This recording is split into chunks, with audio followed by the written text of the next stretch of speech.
ওয়ালাইকুম আসসালাম।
السلام عليكم ورحمة الله وبركاته. نحمده ونستعينه ونستغفره ونؤمن به ونتوكل عليه ونعوذ بالله من شرور أنفسنا ومن سيئات أعمالنا من يهده الله فلا مضل له ومن يضلله فلا هادي له ونشهد أن لا إله إلا الله وحده لا شريك له ونشهد أن سيدنا وسندنا وحبيبنا وطبيبنا وطبيب قلوب ربنا ومولانا محمدا عبده ورسوله.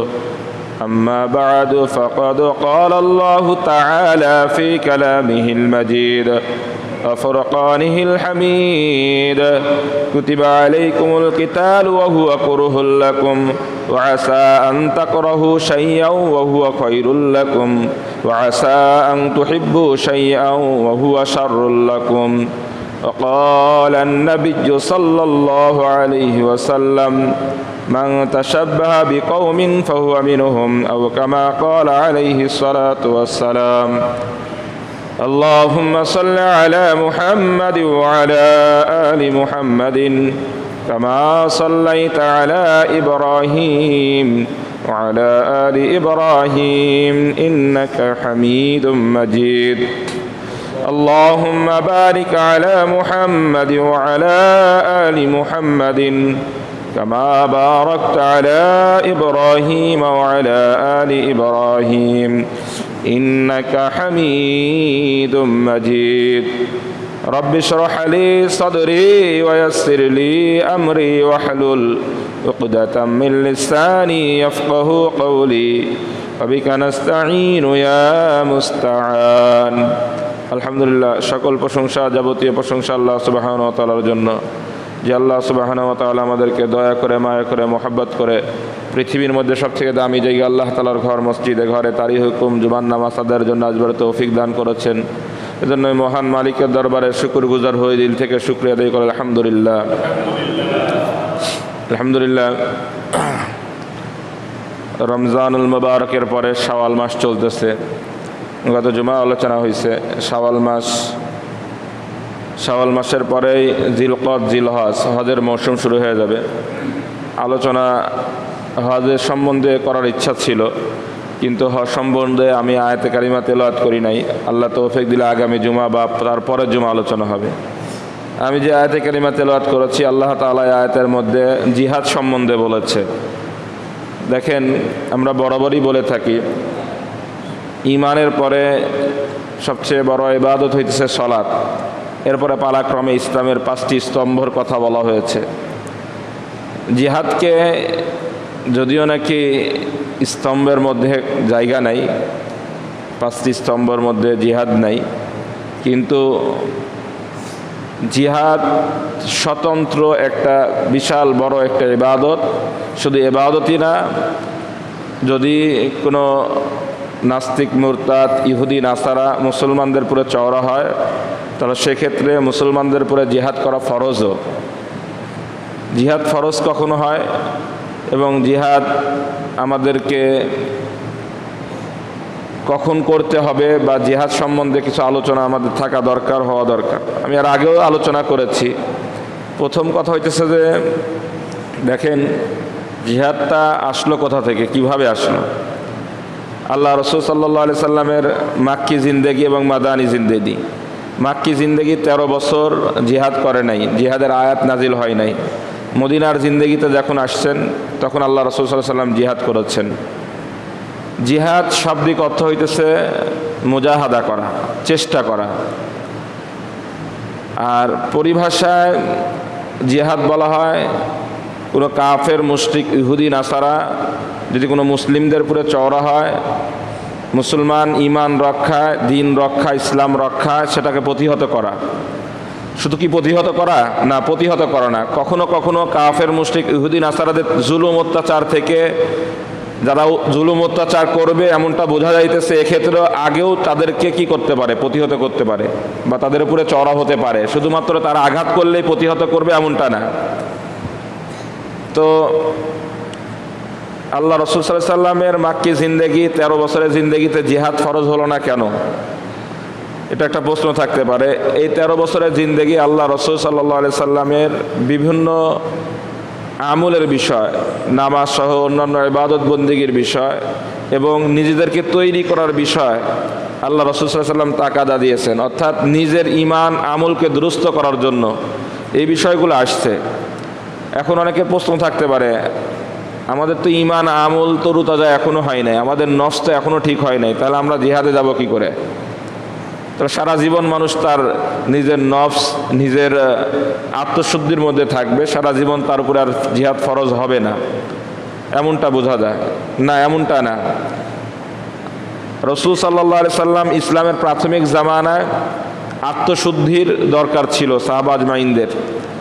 তখন মুসলমান সংখ্যার দিক থেকে অনেক কম ছিল, এজন্য আল্লাহ রাসূল সাল্লাল্লাহু আলাইহি সাল্লামের উপরে জিহাদের আয়াত আরোপিত হয় নাই। অন্যান্য আমলের ব্যাপারে, পর্দার ব্যাপারে, মদ খাওয়ার ব্যাপারে আরও অনেক বিষয় আছে, শুধুমাত্র জিহাদ না। এমন অনেক বিষয় সংগঠিত হয়েছে, প্রাথমিক অবস্থায় কোরআন নির্দেশনা আসে নাই। রাসূল করিম সাল্লাল্লাহু আলাইহি সাল্লাম মদিনার জিন্দেগিতে যখন গিয়েছেন তখন জিহাদ ফি সাবিলিল্লাহ, আল্লাহর জন্য, আল্লাহর দ্বীনকে এই দুনিয়ার বুকে প্রতিষ্ঠিত করার জন্য অসংখ্য আয়াত নাজিল হয়েছে। এরই ধারাবাহিকতায় মুসলমান যুগে যুগে যত আসবে, মুসলমানদের উপরে কাফের, মুশরিক, ইহুদি, নাসারা চড়া হবে। মুসলমানরা নিজেদেরকে হেফাজত করার জন্য, নিজেদের কালিমাকে হেফাজত করার জন্য, দিন ইসলামকে হেফাজত করার জন্য আল্লাহর দেয়া এ শরীরকে, আল্লাহর দেয়া জানকে, আল্লাহর দেয়া মালকে, আল্লাহর দেয়া সময়কে আল্লাহ রাস্তায় কুরবানি করে আল্লাহর দ্বীনকে দুনিয়ার বুকে প্রতিষ্ঠিত করতে হবে। এটা প্রত্যেকটা মুমিনদের জন্য ফরজ, প্রত্যেকটা মুমিন বালেগ পুরুষদের জন্য ফরজ। এখন বর্তমানে আমি এই কথা এই জন্য বলতেছি, বর্তমান জিহাদের আলোচনা এই জন্য করা, সারা বিশ্বব্যাপী মুসলমানরা আজকে নির্যাতিত, নিপীড়িত। বিশেষ করে ফিলিস্তিনের গাজায় নির্যাতিত, নিপীড়িত মুসলমানরা। শুধুমাত্র গাজাতেই নির্যাতিত, নিপীড়িত এমনটা না, সারা বিশ্বব্যাপী। এমনকি আমাদের পার্শ্ববর্তী দেশ নতুন ইসরায়েল, আপনারা জানেন নতুন ইসরায়েল, নতুন হচ্ছে যে ফেরাউন, নতুন আবু জেহেল, মোদি এবং নতুন ইসরায়েল হচ্ছে হিন্দুস্তান, যারা অচিরেই মুসলমানদের উপরে নির্যাতন, নিপীড়নের স্টিমার চালাইতেছে। অচিরেই এরা ইসরায়েলের মতন মুসলমানদেরকে ধরবে, নাম এবং নিশানা মিটা দেওয়ার জন্য তারা উঠে পড়ে রাখছে মুসলমানদের উপরে। এই জন্য এমনটা আমরা দেখছি আরাকানে, এমনটা আমরা দেখছি আপনার চেচনিয়া, বসনিয়া, এমনটা আমরা বিশ্বের আনাচে কানাচে যেখানে মুসলমানদের বসবাস, চায়নার উইঘুর মুসলমান সহ সারা বিশ্বের আনাচে কানাচে যেখানে মুসলমানদের বসবাস ছিল, আছে, সেখানেই নির্যাতন চলতেছে, নিপীড়ন চলতেছে। এখন আমাদের এই ক্ষেত্রে কি করণীয় আছে, আমি এই বিষয় নিয়ে কথা বলবো ইনশাল্লাহ। দেখেন, বড় আফসোস এবং পরিতাপের বিষয়, বিশেষ করে আজকে আমাদের মুসলমানদের উপর নির্যাতন নিপীড়ন চলতেছে, আমরা মুসলমান কিছুই করতে পারতেছি না। আজকে বিশেষ করে ফিলিস্তিনিদের উপরে, গাজাবাসীর উপরে যে অত্যাচার চলতেছে, আজকে অত্যাচার এমনটা না, অনেক আগে থেকেই চলতেছে। আজকে বর্তমানে বিশ্বের সমস্ত মুফতিয়ান একরামরা যেখানে একত্র পোষণ করেছে, সেখানে আপনার মুসলমানদের রূহ, মুসলমানদের কলিজা, মুসলমানদের দিল দেমাগ যেখানে আছে, মক্কা মদিনা, এখানকার ইমামরা বিরোধিতা করতেছে কেমন যেন। কারণ কি? ওখানকার মুসলিম শাসকরা নিজেদের ক্ষমতা, নিজেদের অস্তিত্ব টিকায় রাখতে চায়, নিজেরা বাঁচতে চায়, আল্লাহ দিনকে বাঁচাইতে চায় না, আল্লাহ দিনকে দুনিয়ার বুকে প্রতিষ্ঠিত করতে চায় না। এজন্য ওখানকার ইমামগুলা বাদশাদের গোলাম হয়ে গেছে, মালিকের গোলাম হয় নাই। সৌদির যারা বাদশা আছে, সৌদির যারা রাজা আছে, তাদের গোলামি করতেছে, এজন্য তাদের সুরে কথা বলতেছে। আর সারা ওয়ার্ল্ডের যারা কোনো রাজা প্রজার গোলামি করে না, বরং আল্লাহর গোলামি করে, তারা কি বলবে?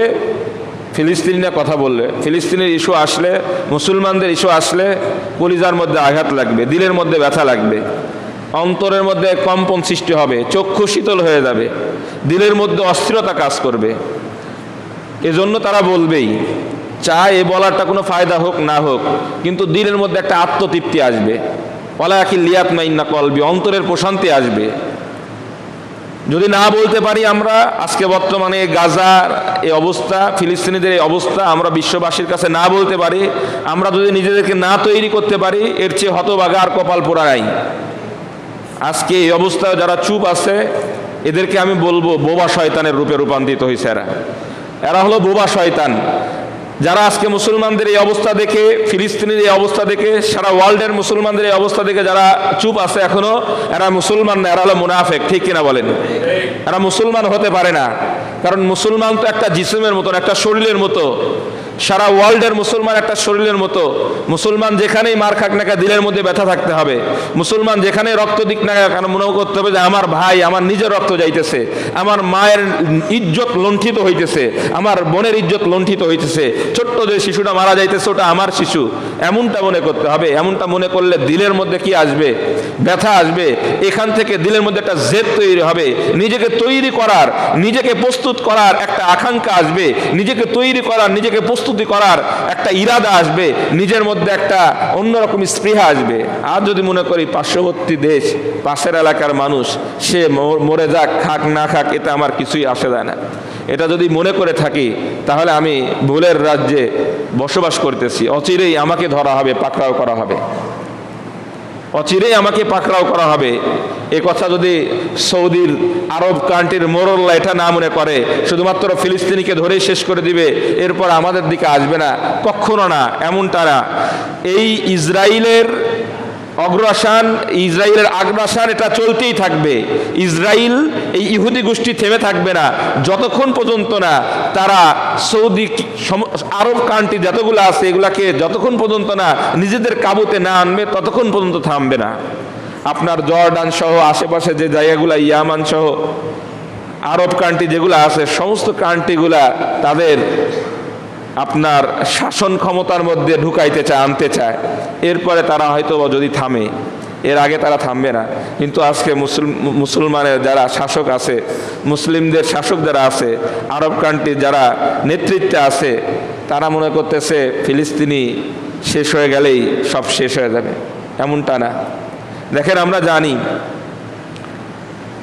শেষ জামানায় সমস্ত বিষয়গুলা, সমস্ত যে বড় বড় ঘটনাগুলা ঘটবে, আপনার কিয়ামতের আলামত থেকে শুরু করে সমস্ত বিষয়গুলা কিন্তু এই ফিলিস্তিনি থেকে ঘটবে। সমস্ত বিষয়গুলা ফিলিস্তিনি থেকে ঘটবে। কেমন ঘটবে? আপনারা জানেন, ইসলামের খেলাফত কায়েম হবে, খেলাফত প্রতিষ্ঠিত হবে এই ফিলিস্তিনি থেকে। এই ফিলিস্তিনি থেকে এটা প্রতিষ্ঠিত হবে। আপনারা জানেন, ইহুদিরা রাজত্ব করবে, আপনার দাজ্জালের আবির্ভাব ঘটবে। এটা সবচেয়ে বড় ফিতনা। আল্লাহ রাসূল সাল্লাল্লাহু আলাইহি ওয়াসাল্লাম ওই সময় দোয়া করছেন মাসিহুদ দাজ্জালের ফিতনা থেকে আল্লাহ তাআলা হেফাজত যেন করেন। আল্লাহ রাসূল দোয়া করেছেন, সাহাবা আজমাইনদেরকে দোয়া শিখাইছেন। সাহাবা আজমাইনদেরকে শিখানো মানে মুমিনদেরকে শিখাইছেন। মুমিনদেরকে শিখানো মানে আমাদেরকে শিক্ষা দেয়া। আনেওয়ালা কিয়ামত পর্যন্ত, দাজ্জালের ফিতনা আসার আগ পর্যন্ত সমস্ত মুমিনরাই দোয়া করবে, আল্লাহ তুমি আমাকে মাসিহুদ দাজ্জালের ফিতনা থেকে হেফাজত করো। কারণ মাসিহুদ দাজ্জাল, এই দাজ্জালের ফিতনা হবে অনেক বড় একটা ফিতনা। কেমন ফিতনা হবে? আপনারা শুনছেন যে শেষ জামানায় কিয়ামতের আগ মুহূর্তে দাজ্জালের আবির্ভাব ঘটবে। এই দাজ্জাল থাকবে কাদের মধ্যে থেকে, এবং দাজ্জালের দোসর হবে কারা? এই ইহুদি গোষ্ঠী। এই ইহুদি গোষ্ঠীরা দাজ্জালের কি হবে? সহযোগী হবে। বর্তমানে জেরুজালেমের পার্শ্ববর্তী যে জায়গাটা ইসরাইল যাদেরকে ফিলিস্তিনিরা কি করছিল? জায়গা দিয়েছিল। বড় লম্বা চড়া ইতিহাস। আপনারা দেখবেন আজ থেকে 1946 সালের আগে যার কোনো নাম নিশানা কোনো ম্যাপের মধ্যে ছিল না, গুগল ম্যাপের মধ্যে ছিল না, সেই ইসরাইল আজকে ফিলিস্তিনিকে গুগল ম্যাপ থেকে কি করা দিছে? সরায় দিছে। অথচ 1946 সালের আগে ইসরাইলের কোনো ম্যাপের মধ্যে ছিল না, ইসরাইলের নামটা কোনো ম্যাপের মধ্যে ছিল না।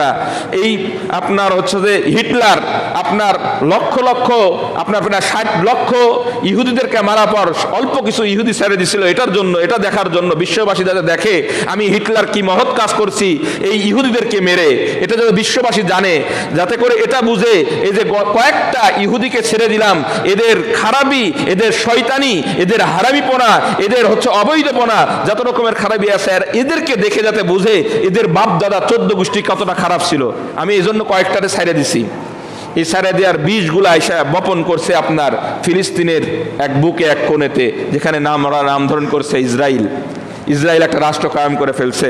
এই ইসরায়েল আসলে দরকার ছিল এমনটা। দেখেন আমরা মুসলমানরা কি দেখাইছি? আমরা মুসলমানরা আত্মীয়তা দেখাইছি। আমরা মুসলমানরা একটা অতিথি আসছে, সে যে ধর্মেরই হোক না কেন, আপ্যায়ন করছি। আপ্যায়ন করার পরে ঘরে জায়গা দিছি। কয়েকদিন পরে এই মেহমান এসে বলে ঘরের মালিক আমি, তুমি ঘর থেকে বের হও। অবস্থাটা এমন, ঠিক কিনা বলেন? ইসরায়েলদেরকে আত্মীয়তা দেখাইছে, আপ্যায়ন করছে, মেহমানদারি করছে ফিলিস্তিনি করার পরে ইসরায়েল বলছে ঘরের মালিক আমি, বাড়ির মালিক আমি, দেশের মালিক আমি, তুমি সরো দেশ থেকে। কতটা নির্লজ্জতা, কতটা বেহায়াপনা, কতটা বেঈমানি, কতটা আপনার নিমুখারামি হইলে এমনটা করতে পারে এই ইহুদি গোষ্ঠী। আসলে তাদের তো দরকার ছিল জার্মানি দখল করা, তাদের তো দরকার ছিল ইউরোপ কান্ট্রির কোনো একটা জায়গা দখল করা, তাদেরকে ওখান থেকে বিতাড়িত করা হয়েছে। কিন্তু না, এরা একটা এজেন্ডা বাস্তবায়ন করতে চায়, মুসলমানদেরকে সারা পৃথিবী থেকে নাম নিশানা উঠাইতে চায়, কিন্তু এটা পারবে না কখনো ইনশাআল্লাহ। ঠিক কিনা বলেন? এটা পারবে না। তা আমি যেটা বলতেছি, এই আপনার ফিলিস্তিনি থেকে আপনার দাজ্জালের আবির্ভাব ঘটবে, ফিলিস্তিনি থেকে ইমাম মাহাদির আবির্ভাব ঘটবে, এই ফিলিস্তিন থেকে ঈসা আলাইহিস সালামের আবির্ভাব ঘটবে। এই দাজ্জালের অপেক্ষায় আছে ইহুদি গোষ্ঠী। তারা মনে করতেছে তাদের একজন মাসিহ আছে, তাদের একজন কি আছে? রক্ষা কবচ আছে, তাদেরকে হেফাজত করবে, তাদেরকে বাঁচা দিবে, তাদের ক্ষমতা দীর্ঘসারি করবে, সারা ওয়াল তারা পরিচালনা করবে। হ্যাঁ করবে, অল্প সময়ের জন্য করবে। এবং তারা এই এজেন্ডা বাস্তবায়নের জন্য তারা চতুর্মুখী যে পদক্ষেপ আছে, বর্তমান বিশ্বে যত দামি জায়গা, যত ভালো ভালো যত জায়গা আছে, যেই জায়গাগুলোতে সারা বিশ্বকে কন্ট্রোল করা যায়, সমস্ত কিছু তাদের হাতে। আজকে মুসলমান চাইলে এর থেকে বের হইতে পারতেছে না। আপনি দেখেন সারা বিশ্বের মধ্যে যত দামি জায়গাগুলো আছে, যত দামি প্রোডাক্ট আছে, সমস্ত কিছু কার বলেন? ইসরায়েলের। সমস্ত কিছু ইসরায়েলের। যত দামি প্রোডাক্ট আছে, ইচ্ছা করলে আপনি ছাড়তে পারতেছেন না। আমাদেরকে মুসলমানদেরকে এমন ভাবে করে রাখছে, আমাদেরকে সুদারু বানায় দিছে, সুদখোর বানায় দিছে, সারা ওয়ার্ল্ডের মুসলমানদেরকে সুদখোর বানায় দিছে। এর উদ্যোক্তা মুসলমান ছিল না, সুদ মুসলমান খাইতে চাই নাই, কিন্তু মুসলমানদেরকে সুদখোর বানায় দিছে। সুদখোর যখন বানাবো, মুসলমানদের ঈমান নষ্ট হয়ে যাবে। এই যে বিশ্ব ব্যাংক বলেন, আরো যত বড় বড় ব্যাংক বলেন, এই সমস্ত ব্যাংক কাদের বলেন? আপনারা জানেন না। যতটুকু তথ্য নিয়ে দেখা যায়, এই সমস্ত ব্যাংকগুলা এই ইসরায়েলি, এই ইহুদিদের সমস্ত কিছু, এগুলো ইহুদিদের। আপনি বিশ্ব ব্যাংকের থেকে যদি লোন না নেন, তাহলে আপনি চলতে পারবেন না। দেশ এমন সিস্টেম করে রাখা হয়েছে। আপনার বিশ্ব ব্যাংকের থেকে লোন নেবেন, আপনাকে ফ্রি লোন দেওয়া হবে না, আপনাকে এমনি কি সহযোগিতা করা হবে না, এমনি সহযোগিতা করতেছে না, এই লোন দিবে আপনাকে সুদ দিতে হবে। সুদ আপনি যখন দিবেন, এই সুদের টাকা পরিশোধ করা হবে কাদের টাকা দিয়ে? সাধারণ জনগণের টাকা থেকে। সুদের পরিশোধ কারা করবে বলেন? সাধারণ জনগণের টাকা থেকে, ট্যাক্স, ভ্যাট আর অন্যান্য যত যা আছে এই সমস্ত টাকা থেকে বিশ্ব ব্যাংকের সুদের টাকা পরিশোধ করে বাংলাদেশের সরকার। তার মানে প্রত্যেকটা মানুষের রঞ্জে রঞ্জে সুদ ঢুকায় দিচ্ছে এইভাবে। শুধুমাত্র এখানে না, আপনি দেখেন বর্তমানে প্রেক্ষাপটে আপনার ইউটিউব, বর্তমান ফেসবুক, মেসেঞ্জার, এ সমস্ত এগুলা কাদের বলেন? এই সমস্ত কিছু আপনার কাদের? এই ইসরায়েলের। বর্তমানে ব্যাংকিং আপনার একটা মানুষ চলতে পারতেছে না বর্তমানে। বিকাশ, এটা কাদের বলেন? এই বিকাশ কাদের? এই বিকাশ ইসরায়েলের। আপনি চলবেন কিভাবে বলেন? এটা সিস্টেম এমনভাবে তৈরি করছে, এমনভাবে তারা কি নিছে, চালকের আসনে বসছে যে সারা ওয়ার্ল্ড যাতে তারা চালাইতে পারে, তাদের কন্ট্রোলে সারা ওয়ার্ল্ড ব্যাপী এক পানি পাওয়া যায়। এই পানির নাম হলো কোকোকোলা। এই পানির নাম হচ্ছে কি? কোকোকোলা। সারা ওয়ার্ল্ড ব্যাপী। সৌদি যাবেন, ওই পানি ছাড়া চলে না। সৌদির শায়েকরা বড় বড় দুম্বা আর উট নিয়ে বসে এরকম ভাবে মাথায় একটা রুমাল আর বিশাল এক জুব্বা হাঁকায় বসে যায়। তারাই মনে হয় যে ওলি আল্লাহ, জ্যান্ত ওলি এখনই নামছে। ওদিকে ফিলিস্তিনি শেষ হয়ে যাইতেছে, তাদের খাবারগুলা ফিলিস্তিনিরা খাইতে পারতেছে না। এদিকে সৌদি শায়েকরা, বড় বড় শায়েকরা বড় বড় আস্ত উট আর দুম্বা নিয়ে বসছে। 10 জন 15 জন 20 জন মিলে এক একটা কাবাব তৈরি করছে, উটের কাবাব, আপনার দুম্বার কাবাব। এই পরিমাণ অপচয় হইতেছে, ওদিকে ফিলিস্তিনি না খেয়ে আছে। এই ব্যাপারে কোনো মাথা ব্যথা নাই। আর বলছে, এই ফতোয়া দিচ্ছে যে এটা ফিতনা, ফিলিস্তিনি ইস্যুটা একটা ফিতনা। আপনারা আপনাদের নামাজ ঠিক করেন, যাকাত ঠিক করেন, আপনারা আপনাদের ঈমান নিয়ে ঠিক বসে থাকেন, এটা একটা স্বতন্ত্র একটা ফিতনা। নাউজুবিল্লাহ, এমন ফতোয়া আসতেছে। আর এইটা আপনি যেটা বলতেছি সারা বিশ্বব্যাপী আপনার, এটা তো একটা কোক, এটা তো স্বাভাবিক একটা ব্যাপার না, এটা না খেলো মানুষ। আপনার এই যে পেস্টগুলা, ক্লোজ আপ, আপনার পেপসুডেন্ট, এই যে পেস্টগুলা প্রত্যেক সন্ধ্যায় প্রত্যেকটা মানুষ 1 থেকে 2 বার করে ইউজ করতেছে। এগুলা ইউজ করা ছাড়া মানুষ চলতেছে না। ক্লোজ আপ, পেপসুডেন্ট, এগুলা কাদের পেস্ট বলেন? এগুলা ইসরায়েলের পেস্ট। এটা আমরা জানতেছি না, আমরা ব্যবহার করতেছি। আমরা কেমন জানে পেস্ট দিয়ে দাঁত পরিষ্কার করতেছি না। ফিলিস্তিনের প্রত্যেকটা শিশু, ছোট বাচ্চা, মা বোন, ভাইদের রক্ত দিয়ে আমি আমার দাঁতকে পরিষ্কার করতেছি। কিভাবে? আমি যে পেস্ট ব্যবহার করতেছি, আমি যে প্রসাধনী ব্যবহার করতেছি, আমি যে খাবার খাইতেছি, এই খাবারের এক একটা অংশ টাকা দিয়ে ইসরায়েলরা তারা অস্ত্র কিনতেছে। অস্ত্র কিনে আমার মুসলমানের কলিজার মধ্যে দাখিল করে দিচ্ছে, ঢুকা দিচ্ছে। ঠিক কিনা বলেন? বুঝতেছি না আমি এটা বুঝতেছি না। অথচ এটা আপনার মানে এমন সিস্টেমে কাজ চলতেছে, কোনো মুসলমানের বোঝার উপায় নেই। জনসনের ছোট বাচ্চাদের যে আপনার কি আছে, আমার মুসলমান ছোট বাচ্চাকে সুন্দর করতেছে, ওখানকার ছোট ছোট বাচ্চাদের মুখকে রক্তাক্ত করে। বুঝতেছেন না আপনারা? এই যে জনসনের যত প্রোডাক্ট আছে, সমস্ত প্রোডাক্ট কাদের? ইসরায়েলের।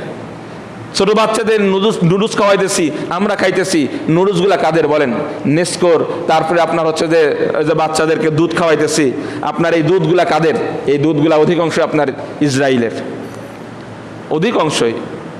আমরা এটা বুঝতেছি না। প্রত্যেকটা লাইনে, প্রত্যেকটা ধাপে ধাপে ইসরায়েলের প্রোডাক্ট এরকম দিয়ে ভরপুর করে রাখছে। ডাভ সাবান ছাড়া মানুষের চলে না। যুবকদের ডাভ শ্যাম্পু লাগে, মা বোনদের ডাভ শ্যাম্পু ছাড়া চলে না। এই প্রোডাক্টগুলো চলতেছে। লাক্স সাবান ছাড়া চলে না, লাইফ বয় সাবান ছাড়া চলে না। সব কাদের প্রোডাক্ট বলেন? সব আপনার ইসরায়েলের প্রোডাক্ট। আমরা নিয়াত করব, নিয়াত মানে কি? আপনারা যদি ব্যবহার করেন এরপরে এই জিনিসগুলা, এটা হারাম। সমস্ত ওলামা একরাম এটা ফতোয়া দিয়েছেন। বর্তমানে প্রেক্ষাপটে ইসরায়েলদের পণ্য ব্যবহার করা হারাম, হারাম, হারাম। যেটা ঘরের মধ্যে আছে, কিনে ফেলছেন, সেটা ব্যবহার করতে পারেন। এরপরে নতুন করে কিনবেন, এই টাকা আপনার ইসরায়েলের ফান্ডে জমা হবে। অর্থাৎ কেমন যেন আপনি প্রত্যক্ষ পরোক্ষভাবে ইসরায়েলদেরকে সহযোগিতা করলেন মুসলমানদের বুকে গুলি চালানোর জন্য। বুঝতেছেন না আপনারা? এই যে ডাভ সাবান, ডাভ শ্যাম্পু, লাক্স সাবান, আপনার হচ্ছে যে লাইফ বয় সাবান, এই যে প্রোডাক্টগুলো আছে, জনসনের যত প্রোডাক্ট আছে, নেসলের যত প্রোডাক্ট আছে, এই সমস্ত প্রোডাক্টগুলা, ক্লোজআপ টুথপেস্ট, আপনার হচ্ছে যে পেপসুডেন্ট টুথপেস্ট, কোলগেট টুথপেস্ট, এই টুথপেস্টগুলো যা আছে এগুলো ব্যবহার করা কি বলেন? হারাম, হারাম। এগুলো ব্যবহার করা হারাম, বিলকুল হারাম। এই জিনিসগুলো আমরা আজকে থেকে ব্যবহার করবো না। আর পানি তো ওগুলো খাবোই না, কোকোলা যেগুলো আছে আর অন্য এই পানিগুলো মানুষ সপ্তাহে একদিন খায়, মাসে একদিন খায়, বছরে একদিন খায়। কিন্তু এই প্রোডাক্টগুলা যেগুলো নাম বললাম, এগুলো রেগুলার ব্যবহার করে মুসলমান, এগুলো রেগুলার ব্যবহার করতেছে। হারপিক, আমরা বাথরুম পরিষ্কার করি, হারপিক, এটা কার প্রোডাক্ট? এটা হচ্ছে আপনার ইসরায়েলের প্রোডাক্ট। এই প্রোডাক্টগুলো আমরা ব্যবহার করব না। এই বিষয়গুলো আমাদের খেয়াল রাখতে হবে। দোকানে গেলে শুধুমাত্র ইসরায়েলকেই ত্যাগ করব না, সঙ্গে পার্শ্ববর্তী হিন্দুস্তানের যে প্রোডাক্টগুলো আছে এগুলো আমরা ত্যাগ করব, এগুলো আমরা ত্যাগ করবো, প্রয়োজনে এগুলো ব্যবহার করব না। বাংলাদেশে যে প্রোডাক্টগুলো আছে এগুলো যদি পারি ব্যবহার করব, না চাইতে এইভাবে চলি। আল্লাহ তাআলা একটা দিক খুলে দিবেন, চেষ্টা মুজাহাদা করলে আল্লাহ তাআলা দেশ থেকে আরও বেশি আমার দেশকে আগায় নিয়ে যাবে। অনেক ব্যবসায়িক আছে এগুলার দিকে মাথা ঘামায় না, মুসলমান যুবকরা এগুলো মাথা ঘামাইতেছে না। এই জন্য বড় বড় পোস্ট পজিশন নিয়ে বসে আছে সব ইহুদি গোষ্ঠী, সব ইহুদি নিয়ে চলে গেছে। ফেসবুক, ইন্টারনেট সহ যা আছে সারা বিশ্বে যেখানে সেখানে আপনার কি করতেছে বলেন, এরা হলো এই ইহুদিরা আপনার দেশ চালাইতেছে এমনভাবে শক্তিশালী। ওই যে গত কয়েকদিন আগে আমরা বলতেছিলাম, আলোচনা চলতেছিল, আপনার এখানে বলতেছি মুসলমান এই দেশগুলা যাতে কি দিয়ে, তেল দিয়ে বন্ধ করে দেয়। এরা তেল এই পরিমাণ আপনার মজুদ করছে। এক ব্যক্তি বলতেছিল, উনি বেশ কয়েকটা দেশ সফর করছে, ওনার সাথে আমার কথা হইতেছিল, বলছে হুজুর আমি 37টা না 38টা দেশ সফর করছি, এর মধ্যে ইসরায়েল সফর করছে অনেক আগে। উনি এই কথা বলছিল, তখনকার কথা বলছিল, হুজুর 2011-12 দিকে সফর করছে। উনি এই কথা বলতেছিলেন যে সারা ওয়ার্ল্ড ব্যাপী এই ইসরায়েলদের যে আপনার পরিকল্পনা, অচিরেই পুরা ওয়ার্ল্ডের ওরা কি নিবে, পুরা ওয়ার্ল্ডের পুরা দখলদারি তারা নিবে, তাদের এরকম পরিকল্পনা আছে। ঠিক চলতেছে ওইভাবে, অঘোষিতভাবে দখলদারি নিয়ে নিছে। বর্তমানে আমি যে প্রোডাক্টগুলোর কথা বললাম, যা বললাম, এগুলা কেমন যেন অঘোষিতভাবে সামনে 10 বছর এইভাবে চললে কি কত দূর আগাবে সেটা তারা জানে। আর বিশেষ করে যে তেলের কথা বললাম, উনি বলতেছে এই পরিমাণ ইহুদি গোষ্ঠীরা এই পরিমাণ তেল মজুদ রাখছে, আগামী 30 বছর কেন 40 বছর কেন 50 বছর যদি এই সৌদির আরব রাষ্ট্রগুলো ওদেরকে তেল না দেয় তাহলে কোনো সমস্যা নাই। এই পরিমাণ তেল মজুদ রাখছে তারা, এই পরিমাণ তেল মজুদ রাখছে। এই পরিমাণ তেল কিনতে তো তাদের সমস্যা নাই, তেল কিনতে তাদের সমস্যা আছে, ডলার তারা ছাপাইতেছে আর ডলার দিয়ে তেল কিনতেছে। ডলার কাদের বলেন? এই ইহুদি খ্রিস্টানদের ডলার তারা ছাপাইতে সমস্যা লাগতেছে না, টাকা লাগতেছে না, ডলার তাদের, এই ডলার দিয়ে তেল কিনতেছে আর তারা তেল নিয়ে যা মজুদ করতেছে। ক্ষতিগ্রস্ত কারা হইতেছে? মুসলমানরা ক্ষতিগ্রস্ত হইতেছে, অবস্থা হইতেছে এটা। তারা সার্বিক দিক থেকে এমনভাবে চিন্তা চেতনা করে রাখছে, সার্বিক দিক থেকে এমনভাবে তারা অগ্রগামী হইতেছে যে সামনে মাসিহ থাকবে, যে দাজ্জাল থাকবে, সারা ওয়ার্ল্ড সে এসে শাসন করবে। মাসিহের দাজ্জাল, এই দাজ্জাল কি করবে আপনারা জানেন? কিয়ামতের আলামতের মধ্যে থেকে অন্যতম এক আলামত থাকবে এই দাজ্জালের আলামত। দাজ্জালের আবির্ভাব ঘটবে। দাজ্জাল 40 দিন পর্যন্ত এই দুনিয়ার বুকে কি চালাবে? সে তার হচ্ছে যে আপনার পুরা শাসন ক্ষমতা চালাবে 40 দিন পর্যন্ত। তার মধ্যে প্রথম দিন হবে একটা বছরের মতন, প্রথম দিন হবে। কত বছরের মতন হবে, কেমন ভাবে হবে, এটা আল্লাহ তাআলা ভালো জানে, হাদিসের মধ্যে আসছে। দ্বিতীয় দিনটা হবে 1 মাসের মতো, তৃতীয় দিনটা হবে সপ্তাহের মতো, তারপরে 37 দিন আমাদের দিনের মতন গতানুগতিক ভাবে হবে। এইভাবে চলতে থাকবে। আর দাজ্জাল হাদিসের মধ্যে আসছে, এই হাদিসটা বলতেছিলাম, দাজ্জাল যখন আসবে, দাজ্জালের মানে ফিতনাটা কত শক্তিশালী ফিতনা হবে, দাজ্জালের ফিতনাটা কত শক্তিশালী ফিতনা হবে তা সে এমনভাবে চলতে থাকবে। সে বৃষ্টিকে বলবে বৃষ্টি হও এখানে, মেঘ বলবে এখানে মেঘ আসো, বৃষ্টি হও, বৃষ্টি হবে। এক যুবক থাকবে, এই যুবককে ডাকা হবে, যুবককে ডাকার পরে যুবক বলবে আমি খোদা, তুমি আমাকে আল্লাহ দাবি কর, আমি আল্লাহ দাবি করি, তুমি আমাকে আল্লাহ মানো। সে যুবক বলবে না, আমি তোমাকে আল্লাহ মানি না। এই কথা বলার পর, তুই আমাকে আল্লাহ মানিস না, আমি আল্লাহ। দাজ্জাল এই কথা বলবে, বলার পরে ওই যুবককে কতল করবে, অর্ধেক করে দেওয়া হবে। ওই যুবক ইন্তেকাল করবে, ইন্তেকালের পরে ওই যুবককে আবার প্রাণ ফিরায় দেওয়া হবে। প্রাণ ফিরায় দেওয়ার পরে ওই যুবক বলবে, দেখ আমি তোকে মৃত্যু দিয়েছিলাম, আমি তোকে আবার জীবিত করলাম, আল্লাহ ছাড়া কি এটা কোনো সম্ভব হয়? তখন ওই যুবক বলবে, আমি তো রাসূলের হাদিস এটা পড়ছিলাম, শেষ জামানায় দাজ্জালের আবির্ভাব ঘটবে। আর আবির্ভাব ঘটার পরে একটা যুবককে দাজ্জাল কি করবে? হত্যা করবে। হত্যা করার পরে ওই যুবককে আবার জীবিত করবে। আমি যে সে যুবক হব এটা আমি জানতাম না, এখন আমার কাছে ক্লিয়ার হয়ে গেল, তুই দাজ্জাল, তুই কাযযাব, তুই দাজ্জাল। এই কথা বলবে। আল্লাহু আকবার। ওই যুবকের জন্য জান্নাত ওয়াজিব হয়ে যাবে। সুবহানাল্লাহ। দাজ্জালের জান্নাতকে যারা জাহান্নাম মনে করবে তারা জান্নাতি হবে, দাজ্জালের জান্নাতকে যারা জান্নাত মনে করবে তারা জাহান্নামী হবে। দাজ্জালের জান্নাতকে যারা জাহান্নাম মনে করবে তারা কি হবে? জান্নাতি হবে। দাজ্জালের জান্নাতকে যারা জান্নাত মনে করবে তারা হলো জাহান্নামী হবে।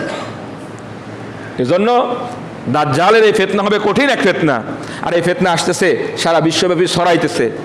কয়েকদিন পর এমন একটা অবস্থা হয়ে যাবে, কারণ মুসলমান এই আপনার হচ্ছে যে ইহুদি ছাড়া, মুসলমান ইহুদির প্রোডাক্ট ছাড়া, মুসলমান ইহুদের যে সমস্ত আপনার অন্যান্য যে দিকগুলো আছে, সারা দিকব্যাপী সারা বিশ্বব্যাপী যে অবস্থা তৈরি তারা করছে, মুসলমান চলতে পারবে না, এমন একটা অবস্থা তৈরি হচ্ছে। কিন্তু আপনারা একটু দেখেন, যদি আপনি এই 1450 বছরের এই যদি আপনার কি দেখেন, ইতিহাস দেখেন, 200-500 বছরের ইতিহাসগুলো দেখেন, বড় পোস্টে বড় বড় জায়গাগুলোতে আপনার হচ্ছে যে আপনার যে পড়ালেখার যে বিষয়গুলো আছে, সব বিষয় আদার্সগুলো যদি দেখেন, তাহলে প্রত্যেকটা সেক্টরে মুসলমানের, প্রত্যেকটা সেক্টরে মুসলমানদের কি ছিল, পদচারণা ছিল। প্রত্যেকটা জায়গা মুসলমানরা দখলদারি করছে, প্রত্যেকটা জায়গা মুসলমানদের ইশারায় চলছে। ওমর ইবনুল খাত্তাব রাদিয়াল্লাহু তাআলা জামানায় পুরা জগৎ শাসন করছে কে? ওমর ইবনুল খাত্তাব রাদিয়াল্লাহু তাআলা, তার ইশারায় চলছে। কিন্তু আজকে মুসলমান এমন অবস্থায় নাই। মুসলমানদের মধ্যে বিভেদ, মুসলমানদের মধ্যে আপনার সংঘাত মুসলমানদের মধ্যে তৈরি হয়ে গেছে। এজন্য নিজেকে তৈরি করতে হবে, নিজেদেরকে তৈরি করতে হবে। আমরা যদি নিজেদেরকে তৈরি করতে পারি, তাহলেই এই ফিতনাকে কি করা, প্রতিহত করা সম্ভব। নচেত এই ফিতনা আমরা প্রতিহত করতে পারবো না। কারণ দেখেন কিভাবে প্রতিহত করব। আজকে বর্তমানে আমরা আমার কথাগুলাও রেকর্ডিং হচ্ছে, বিভিন্ন জায়গাতে রেকর্ডিং হচ্ছে। আমরা আমাদের বাংলাদেশ থেকে আমরা আমাদের এই কথাগুলাকে আপনার হচ্ছে যে মিডিয়াতে প্রচার করতেছি, কার বিরুদ্ধে? ইসরায়েলের বিরুদ্ধে। আর এটা ইসরায়েলের বিরুদ্ধে করতেছি, আর এই ফেসবুকে করতেছি, গুগলে করতেছি। এই গুগল ফেসবুকই তাদের, এই ইউটিউবই তাদের। তাদের বিরুদ্ধে অ্যাকশন নিচ্ছি কার মাধ্যমে? তাদের নৌকাতে চড়ে, তাদের গাড়িতে চড়ে তাদের বিরুদ্ধে স্লোগান দিচ্ছি। তাদের নৌকা, তাদের গাড়িতে চড়ে, তাদের ট্রেনে চড়ে তাদের বিরুদ্ধে আমরা কি দিচ্ছি? স্লোগান দিচ্ছি। কারণ ফেসবুকে স্লোগান দিচ্ছি, আমরা ইউটিউবে স্লোগান দিচ্ছি, আমরা গুগলে স্লোগান দিচ্ছি। কাদের নৌকায় চড়ে বলেন? ইহুদিদের নৌকায় চড়ে। এই জন্য শুধুমাত্র এর মধ্যে সীমাবদ্ধ থাকলে হবে না। হ্যাঁ, বর্তমানে সোশ্যাল মিডিয়া কথা বলার দরকার আছে, কারণ এটা একটা তাদের অন্যতম দাওয়াতের মাধ্যম বানায় নিছে। এই জন্য মুসলমানদেরও বলা দরকার, কিন্তু শুধুমাত্র এর মধ্যে সীমাবদ্ধ থাকলে মুসলমানরা ঘুমায় যাবে। ওসে ল্যাপের তলে ল্যাপ মুড়ি দিয়ে ওখান থেকে একটা স্ট্যাটাস লিখে দিলাম, আমি ইসরায়েলের বিরুদ্ধে, আপনার ফিলিস্তিনের পক্ষে। এমনটা করে দিলে হবে না। আমি আপনার 2জন 5জন 10জন আপনাদের সামনে নিয়ে বলে দিলাম যে আমরা সবাই কার পক্ষে বলেন? আমরা সবাই ফিলিস্তিনের পক্ষে আর ইসরায়েলের বিরুদ্ধে, এ কথা বলে দিলাম, আমরাও চুপচাপ হয়ে গেলাম। এমনটা করলে হবে না। মাঠে ময়দানে নিজের শরীরের আমলের বাস্তবায়ন করতে হবে। এর জন্য চেষ্টা মুজাহাদা থাকতে হবে, এর জন্য চেষ্টা মুজাহাদা করতে হবে। কারণ মুসলমানরা দেখেন বাস্তবিক পক্ষে মুসলমানদেরকে যুদ্ধের ময়দানে, জিহাদের ময়দানে পরাজয় করা, হারিয়ে দেওয়া, এটা চারটাখানি কথা না, কখনো পারবে না। কারণ কি, মুসলমানরা যখন জিহাদের ময়দানে নামে, নিজেদেরকে তৈরি করে, তখন মুসলমান রক্ত দিতে ভয় করে না, মুসলমান জীবন দিতে ভয় করে না। কারণ মুসলমান জানে ইন্তেকাল করলেই জান্নাত। ঠিক কিনা বলেন? এজন্য নিজেদেরকে তৈরি করতে হবে। আপনারা মনে করতেছেন যে আরে আল্লাহ আজকে এখানেই শেষ, এটা বলেই শেষ করে দিলাম। এজন্য আমাদেরকে আস্তে আস্তে আমরা যদি পারি, আমরা নিজেদের জীবন থেকে ইসরায়েলের যে পণ্যগুলো আছে, সমস্ত পণ্যগুলো এমনভাবে বয়কট করব, এগুলো আর আজীবনে কোনোদিন কিনবো না। ঠিক আছে না, নাকি বলেন? ইনশাআল্লাহ আপনারা পারবেন তো, নাকি বলেন? ইসরায়েলের প্রোডাক্টের নাম যেগুলো বললাম, বিভিন্ন জায়গাতে এখন এগুলা লেখা, বিভিন্ন জায়গাতে দেখাইতেছে, এবং এর বাস্তবতাও আছে। এটা মনে করেন না মানুষ এমনি এমনি এটা দিয়ে দিচ্ছে, এমনটা না। আমরা ইসরায়েলের এই প্রোডাক্টগুলা, বিশেষ করে এই সাবান, শ্যাম্পু, ফেস ওয়াশ যেগুলো দেখতেছি, গার্নিয়ার ফেস ওয়াশ, আপনার ডাভ সাবান, ডাভ শ্যাম্পু, এরপরে আপনার হচ্ছে যে হারপিক, এরপরে আপনার যেগুলো আমি বললাম লাক্স সাবান, লাইফ বয় সাবান, হুইল সাবান, হুইল পাউডার, এই প্রোডাক্টগুলা আমরা ব্যবহার করব না। Close up paste, toothpaste paste, Colgate paste, এগুলা পেস্ট আমরা ব্যবহার করব না। এই বিষয়গুলো আমরা খেয়াল রাখবো। এরপরে আপনার স্কয়ার না ইউনিলিভারের পণ্য না, ইউনিলিভারের পণ্য, ইউনিলিভারের যত পণ্য আছে এই পণ্যগুলো আমরা ব্যবহার করব না। এই পণ্যগুলো আমাদের খেয়াল রাখতে হবে। ইউনিলিভার লেখা যত পণ্য আছে এই পণ্যগুলো আমরা ব্যবহার করব না। একটা মানুষ যখন আপনার অর্থনৈতিকভাবে একটা জায়গাতে ধাক্কা খাবে, তখন সে পিছু হটতে বাধ্য হবে। যখন অর্থনৈতিকভাবে ধাক্কা খাবে, তখন সে পিছু হটতে বাধ্য হবে। আর অর্থনৈতিক অবস্থা দেখতে চাঙ্গা, কোনো সমস্যা নাই। আজকে ফিলিস্তিনি যদি ধনী রাষ্ট্র হতো, আজকে ফিলিস্তিনি যদি অবস্থা খুব প্রতাপশালী হইতো, তাহলে দেখতেন যে কত বন্ধু বাড়ায় যেত। আশেপাশের যত বন্ধু আছে, যত দেশ আছে, সমস্ত দেশগুলো যায় তার সাথে আপনার মিলিত হয়ে যাইত। অর্থনৈতিকভাবে তারা দুর্বল হয়ে পড়ছে। তো যাই হোক, এজন্য আমরা সকলেই এই বিষয়ে আমাদের খেয়াল রাখতে হবে। আসলে আমরা চাইতেছি, আমরা এই কথা বলতেছি, আমরা এই কথা বলি যে ঠিক আছে আমাদেরকে ব্যবস্থা করে দেন, আমরা ইনশাআল্লাহ এখান থেকে রওনা হয়ে যাব, আমরা গাজাতে যা যুদ্ধ করব। আরে গত কয়েক বছর আগে তো আমরা দেখছি আমাদের হচ্ছে যে আপনার আরাকানের মধ্যে, মায়ানমারে আরাকানের মধ্যে যুদ্ধ হয়েছে, আরাকানে মুসলমানদের মুখে মারছে এমনভাবে, আমরা কিন্তু মায়ানমারে যাইতে পারি নাই। পারছি বলেন? পারি নাই, কারণ যাওয়া খুব সহজ ছিল। তারা পানি টপকা চলে আসছে, কিন্তু আমরা পানি টপকা যাইতে পারি নাই। আমরা যদি ভাই যাইতাম তাহলে আরাকানে ওই আপনার হচ্ছে যে তারা এমনভাবেই থাকতো, তারা তাদের জায়গাতে মায়ানমারেই থাকতো, বরঞ্চ মায়ানমার আমাদের দখলে থাকতো, কিন্তু আমরা এটা পারি নাই। কিন্তু এটা একটা আপনার, এটাও একটা তাদের লজিক, এটাও একটা তাদের একটা গভীর ষড়যন্ত্র। কেমন ষড়যন্ত্র? আপনি জানেন সারা বিশ্বব্যাপী মুসলমানদের সঙ্গে মুসলমানদেরকে লাগা দিছে, যাতে করে মুসলমানরা অগ্রগামী না হতে পারে। মুসলমানদের সাথে মুসলমানদেরকে লাগা রাখছে, হয়তোবা কখনো কখনো এক দেশ আর এক দেশের সঙ্গে, কখনো কখনো নিজেদের দেশের সঙ্গে। মুসলমানদের সঙ্গে মায়ানমারের সঙ্গে একটু লাগা দিছে, বাংলাদেশকে বাংলাদেশ আর মায়ানমার একটু লাগা দিছে। আপনার বিভিন্ন জায়গাতে এক দেশ আর এক দেশের সঙ্গে লাগা দিচ্ছে, বিশেষ করে মুসলমানদের সঙ্গে লাগা দিচ্ছে। তোমরা এটা নিয়ে পড়ে থাকো, তোমরা আর অগ্রগামী হওয়ার চেষ্টা করো না। তাহলে কি হবে? দেখা যাইতেছে যে তাদের আপনার প্রত্যেকটা মানুষকে প্রতিহত করা, প্রত্যেকটা দেশকে প্রতিহত করা তাদের জন্য সহজ হয়ে যাবে। এজন্য আমরা তাদের জালে পা দিব না, তাদের জালে পা দিব না ইনশাআল্লাহ। এই জন্য আমাদেরকে খেয়াল রাখতে হবে যে আজকে বর্তমানে আমরা যেমনভাবে আপনার মায়ানমারের মুসলমানদেরকে কিন্তু ওইভাবে সাহায্য সহযোগিতা করতে পারি নাই। আমাদের দিলের ইচ্ছা আছে, তামান্না আছে, কিন্তু আমরা পারি না। কারণ কি? যুদ্ধ করার জন্য তিনটা জিনিস দরকার, যুদ্ধ করার জন্য তিনটা জিনিস দরকার। এই তিনটা জিনিস হলে আপনি যুদ্ধ করতে পারবেন। সর্বপ্রথম নিজেকে কি করা দরকার? নিজেকে তৈরি করা দরকার, নিজের ঈমান আমল দুরুস্ত করা দরকার, নিজের নফসের উপরে জিহাদ করা দরকার। এরপরের সেক্টর হইতেছে আপনার শক্তি, আপনার সমর্থন, এটা জোগাড় করা দরকার। আপনার শক্তি নাই, সমর্থন নাই, আপনার ওই গোলা বারুদ আলা আপনার দেখা যাচ্ছে যে হিন্দুস্তান বা মায়ানমার এদের পর্যাপ্ত শক্তি, এদের কাছে যায় আপনি, তারা অস্ত্র শস্ত্র হয়, আপনি তাদের কাছে যায় গা ভেস্তে দিলেন, বলছে আমাকে মারো, কাবিল আকার মুঝে খা, তারা আপনাকে ঢুস ঠাস করে গুলি করে দিলে মরে গেলেন, আপনি শহীদ হবেন না, আপনি আত্মহত্যা করলেন কেমন যেন। এজন্য আপনার শক্তি সমর্থন, আপনাকে কি তৈরি করতে হবে? বোমা তৈরি করা জানতে হবে। আপনাকে হচ্ছে যে বড় বড় যেগুলা যুদ্ধ জাহাজ আছে, যুদ্ধ বিমান আছে, এগুলা তৈরির পক্ষে আপনার কাজ করতে হবে। মুসলমানদের যুবকদের এইদিকে মাথা ঘামাতে হবে। মুসলমানদের যুবকরা রাতভর উলঙ্গপনা দেখে, দিন ভরে ঘুমায়, এরা কি করবে? এদের অবস্থা হচ্ছে এই। কিন্তু মুসলমানদেরকে বর্তমানে যারা আপনার বড় বড় গ্রেনেড বোমা যেগুলো তৈরি করে, মুসলমানদের যুবকদেরকে এগুলো তৈরি করতে হবে। আমি সরকারকে বলবো এগুলো কাজে লাগান, কাজে লাগালে তাহলে আপনার একটা অবস্থা তৈরি হবে। আমাদের এমনটা নাই, যুদ্ধের সরঞ্জামাদি নাই, এগুলো আমরা যখন তৈরি করব আমরা নিজেরা শক্তিশালী হব। দেশ ছোট হতে পারে, ইসরায়েল থেকে বাংলাদেশ বড় কিনা বলেন? আপনার হচ্ছে সৈন্যের দিক থেকে, জনগণের দিক থেকে বেশি কিনা বলেন? বেশি, কিন্তু আমরা কাজে লাগাইতে পারতেছি না। কেন? ওখানকার প্রত্যেকটা মানুষ, চাই সেনা হোক না হোক, প্রত্যেকটা মানুষের সেনার কি নিতে হবে? ট্রেনিং নিতে হবে। প্রত্যেকটা মানুষ তাদের সেনা। বাংলাদেশের সেনা সদস্য তারা আর কেউ নাই, বুঝতেছেন না? এমনটা কি না? এমনটা। তৃতীয় নাম্বার হচ্ছে যে বাংলাদেশ এমন একজন রাষ্ট্রনায়ক থাকবে, এমন একজন রাষ্ট্রপ্রধান থাকবে, এমন একজন আমির থাকবে, সেই আমিরের কথাতে আমরা সকলে যুদ্ধেতে ঝাঁপিয়ে পড়বো, ঠিক কিনা বলেন? কিন্তু এমনটা নাই। আমাদের বাংলাদেশে অতীতে যেই দলগুলো গেছে, আওয়ামী লীগ বললে বিএনপি নামে নাই, এখন বর্তমানে যারা আছে এরা বললে তারা নামবে না। এজন্য মুসলিম একজন শাসক থাকবে, একজন আমির থাকবে। যেমন ওমর ইবনে খাত্তাব রাদিয়াল্লাহু তাআলা আনহুর কথাতে পুরো জাহান চলছে কিনা? ওমর ইবনে আব্দুল আজিজের কথাতে পুরো জাহান চলছে কিনা?